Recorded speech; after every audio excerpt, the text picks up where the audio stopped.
বারবার এপাশ ওপাশ করছেন, মুখে বলতে পারছেন না কোনো কথাও। মাঝে মধ্যে হাতের ইশারায় কি যেন বোঝাতে চাইছেন তিনি। বারান্দার এক কোণে পড়ে আছেন নাম পরিচয়হীন বৃদ্ধ। পাশেই ময়লা ফেলার ডাস্টবিন, পচা দুর্গন্ধ আর মাছিতে ভরা চারপাশ। 2 সপ্তাহ ধরে ময়মনসিংহ মেডিকেল কলেজ হাসপাতালের মেডিসিন বিভাগের বারান্দায় রয়েছেন তিনি।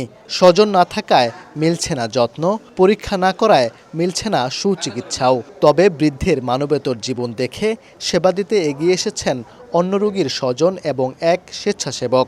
যে আসে মনে বিমান যায় থেকে মাসে আসে হেরা তার মনে করুন পরিষ্কার করে, একটু নতুন লুঙ্গি পরে দিয়ে যায়, গেঞ্জি পরে দিয়ে যায়, মশা কামড়ে নষ্ট করে তারা পাল্টা পাল্টা দিয়ে যায়।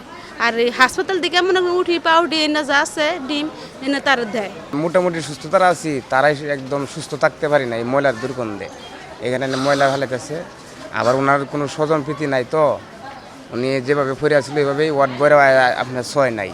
এখন তো সাংবাদিকরা দেখছে, তখন ওয়ার্ড বয়ে আইসা আপনার কি সুন্দর জায়গা পরিষ্কার করে দিয়ে গেছে। কথা কইতে পারে না, খাইতেও পারে না, লগেও তার আর কেউ নাই, হেলা একলাই শুধু। এই অবস্থা একটা মানুষ পড়ে থাকতে পারে না, কিংবা এখানে কেউ টিকার মতো না, কিন্তু ওনাকে এই অবস্থা এখানে পড়ে থাকতে আমরা পাইছি। এটা আসলে কাম্য না। যদি হসপিটালে কোনো এনজিও থাকে সেটা যেন এগিয়ে আসে, অথবা ময়মনসিংহ মেডিকেল কলেজ হসপিটালে যে সমাজসেবা আছে সেটা যেন ওনার পিছনে মানে সার্বক্ষণিক থাকার একটা ব্যবস্থা করে দেয়।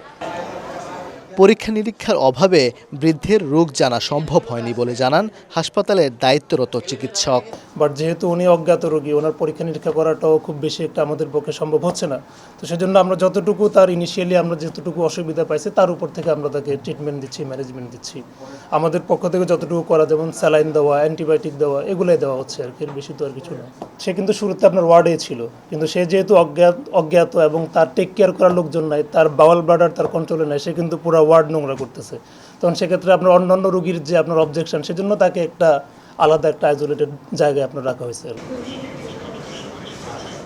20 এপ্রিল নগরীর চরপাড়া মোড়ে অসুস্থ অবস্থায় পড়ে থাকতে দেখে অজ্ঞাত বৃদ্ধকে হাসপাতালে ভর্তি করে রেখে যান স্থানীয় এক ব্যক্তি। 16 দিন পেরিয়ে গেলেও মেলেনি তার কোনো স্বজনের খোঁজ। ওবায়দুল হক, সময় সংবাদ, ময়মনসিংহ।